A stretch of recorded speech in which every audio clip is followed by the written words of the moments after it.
एक पौधा सेहत के नाम वाला पौधा बाद में लगेगा, लेकिन मुझे कुछ याद आ रहा है, एक शेर बड़ा अच्छा सा था, मैं कड़वे नीम के नीचे लगाऊं पौधे फूलों के, और बाहर आए तो सब बांट दूं ज़माने में। मकसद सारा क्या है कि देना सीखे लोग, और उसी से जो है समाज जो है वो आगे बढ़ता है, समाज में समरसता बड़ी जोरदार रहती है।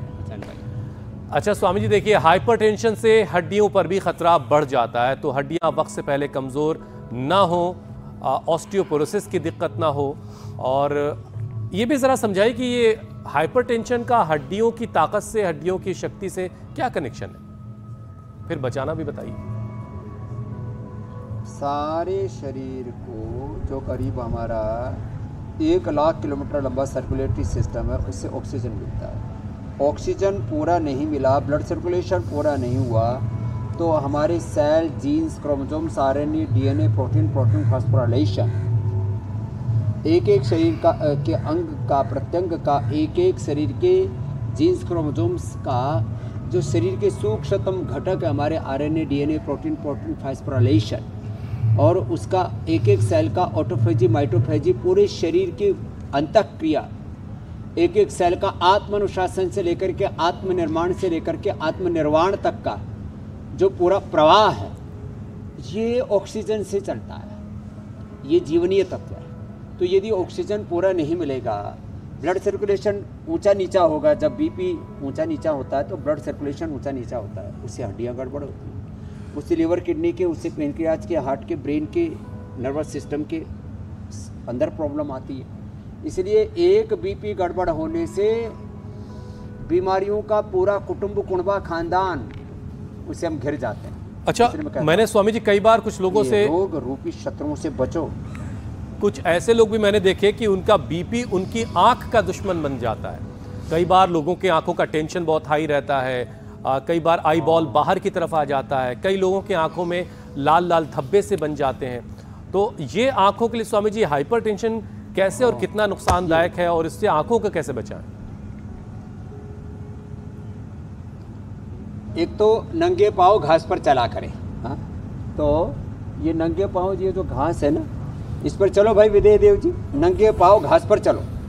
हाँ बजरंग देव जी, आप क्यों इंतजार कर रहे हो, चलो। ऐसे नंगे पांव जब घास पर चलते हैं, सीधे भी और उल्टे भी, बैक वॉक और फ्रंट वॉक, ऐसे उल्टे सीधे दोनों तरफ ऐसे चलना चाहिए। हाँ ऐसे, ये जो है ऐसे जब आप चलते हैं घास के ऊपर, इससे तो एक तो मैंने बोला था जेट लैग की प्रॉब्लम कम होती है, शाक सब्जियां, फल, पानी ज़्यादा पीने के लिए मैंने बोला था। आँख के लिए नंगे पाँव घास पर चलना, त्राटक करना, सूरज का, चांद का, दीपक का, ये पॉइंट दबाना जो मैं बता रहा हूँ, हाथ में भी और ये दोनों पैरों में। आई ग्रिट, वटी आई ग्रिट लोग, आमल की रसायन, सप्तामृत लोग, ये बहुत ज़रूरी है आँखों के लिए। आमल के रसायन 200 ग्राम, सप्तामृत लोग 20 ग्राम, मुक्ता शुक्ल 10 ग्राम, मोती पिष्टी 2 से 4 ग्राम, और उसमें शुगर है तो वसंत कुसुमाकर, वैसे रसराज रस 1 से 2 ग्राम, जिनका सामर्थ्य है तो 3 से 5 ग्राम भी महीने में ले सकते हैं। एक ही महीने में आँखों की रोशनी अच्छी हो जाती है। अनुलोम विलोम और हरी भरी चीजें देखने से भी आंखें जो है वो सुकून महसूस करती हैं। स्वामी जी, एक पौधा तो लग चुका है आचार्य जी वाला, फायदा करती है, आंवला एलोवेरा जूस, लेकिन अब एक पौधा लगेगा, वो आप वाला लगना है, जिसके लिए हमने एक मिशन शुरू कर रखा है, और उसका नाम है एक पौधा सेहत का नाम।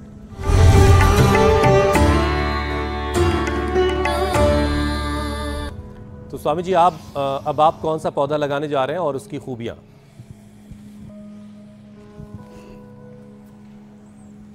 देखो, पहले पूज्य आचार्य जी गिलोय तो ये लगा करके गए नीम। आज हमने 2 लगाने की सोची थी। एक तो ये गिलोय, ये तो घर घर में लाखों करोड़ों लोगों ने लगा ली है। और फिर एक जो गिलोय की डंडी है ना, ये एक डंडी आप ऐसे ही तोड़ करके दूसरी जगह लगा सकते हैं। और ये आंवला, एलोवेरा, नीम, तो ये गिलोय, और आज हमने ये दूसरा पौधा रखा है, ये रखा है आंवले का।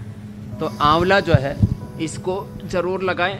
और ये आंवला जो है, इसके इतने गुण हैं। आंवला आँखों के लिए, आंवला एंटी एजिंग भी है, आंवला पेट के लिए, और आंवला जो है ये हमारी जो इम्यूनिटी को बढ़ाने से लेकर के हमारे एजिंग के प्रोसेस को स्लो डाउन करता है, एंटी एजिंग का काम करता है। और आंवला जो है प्रकृति पर्यावरण के लिए भी, और विटामिन सी का तो सबसे बड़ा स्रोत है ही सो है। तो ये आंवला लगाएं। ऐसे हम ये आंवला, नीम और आज गिलोय भी हमने लगाई, ये बहुत ज़रूरी है प्रकृति और पर्यावरण के लिए। ठीक है स्वामी जी, करके हमने अब आगे ये सारे पौधे अभी तो लगाए हैं और अभी आगे लगाने भी हैं। स्वामी जी अब वक्त हो गया लोगों को झूठे दावों से बचाने का, यानी फैक्ट चेक का।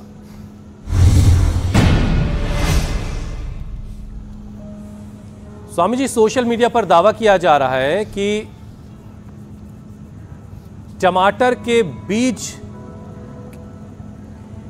अगर आपने खा लिए हैं, यानी टमाटर मैं बीज के खाया तो उससे पथरी हो सकती है।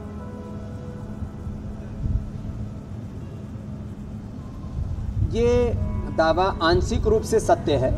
जिनको पथरी आदि कुछ भी प्रॉब्लम नहीं है वो टमाटर खूब खाएं। टमाटर के बीज, टमाटर का छिलका, सब ये एंटी कैंसरस इनमें प्रॉपर्टी है, ये एंटी एजिंग प्रॉपर्टी है, इससे खून भी बढ़ता है, इससे हाजमा भी अच्छा होता है, सब कुछ ठीक है। लेकिन पथरी होने के बाद, तो जिनको पथरी नहीं है वो सब टमाटर को पूरा बीज सहित खाएं। जिनको पथरी हो चुकी है तो वो टमाटर सहित, बैंगन सहित जितनी भी बीज वाली चीज़ें हैं उनसे बचे। उससे सामान्य रूप से पथरी के बढ़ने की संभावना होती है। तो ये अर्ध सत्य है। कई बार कौन झूठ होता है, कई बार कौन ज्यादा खतरनाक होता है, ऐसा तो हम सभी प्रकार के दावों। ठीक है स्वामी जी, अब चलते हैं आगे और अब वक्त हो गया योग चैलेंज का।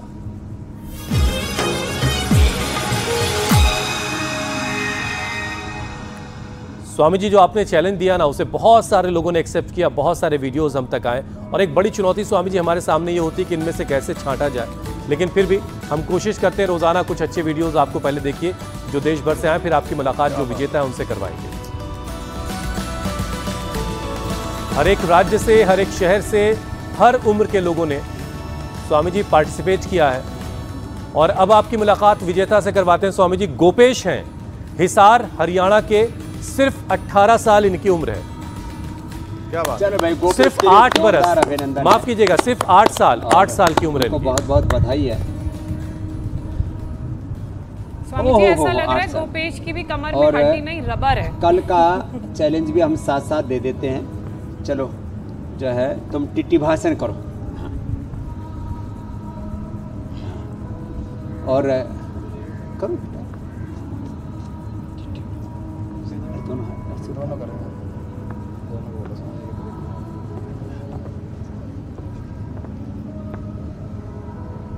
अब इसमें थोड़ा सा जोर तो पड़ता है।